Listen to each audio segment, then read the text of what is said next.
Jonai, ką manai apie Narmontą? Labai greitai bėgioja žmogus, iš tikrųjų su tokia kamera didelė. Šaunuolis.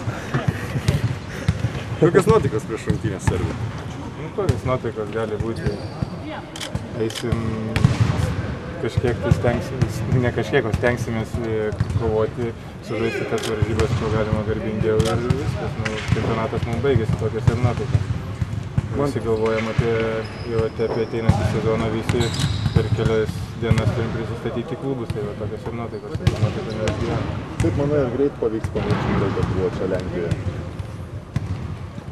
Ar greit, tai vis tiek, pamiršti visiškai neišeis, bet šiaip nuvažiuosim į klubus, prasidės kiti rūpesčiai prasidės, pamiršim tą rinkinę ir viskas. O šiaip tai, kas čia atsitiko, tai tikrai primins, man atrodo, tiek spauda, tiek visi dar ilgus metus. Mantas Kalnietis vakar sakė, kad jeigu jau nusitempti, dar vieną komandą nusitempti savim. Svarbu šiuo atveju lyg ir nenutempsim. Nežinau, ką jis turėjo, mani čia. Eisit į Rūbinę gal pat? Nežinau, ką jis turėjo, mani mes neturim jokių šansų nieko nusitempti savim. Vieninteliai tokie esame. Treneris po Ispanų lyg ir užsiminė, kad jau atsakymą dėl, mes tarsi žinom apie jo tolimesnį darbą rinktinėje. Jis pasakė, kad atsistatydins. Negirdėjau tokio dalyko ir kol nepasakė, tau tikrai nieko nemanau to klausimą. Jonai, visada didžiuodavotės rinktinės fanais, visą rinktinę.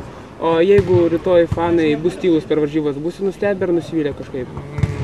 Čia nei nustebsim, nei nenusivilsim, aš čia iš viso reikia padėkoti jiem, kad jie iš viso dar neišvažiavo.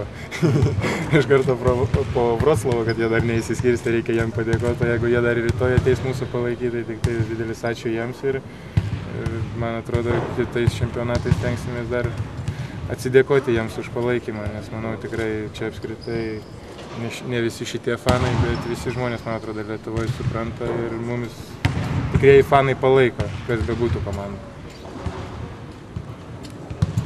Jonai, šiandien skirtingai, ne prieš tas treniruotės jau jaučiasi, kad jūs jau taip... O ką mums daryti? Ką siūlo daryti? Ne, ruoštis rimtai, ne, jau mums irgi reikia truputėlį palisėti nuo tos rutinos, nuo visko ir sakau, šią savaitę jau turim prisistatyti į komandas, taip pat reikia truputėlį nuo krepšinio jau tą palisėti. Mes čia tikrai neišrasim dviračio ir kažko tai neprisimokinsim jau paskutinę dieną. Ačiū. Prašau.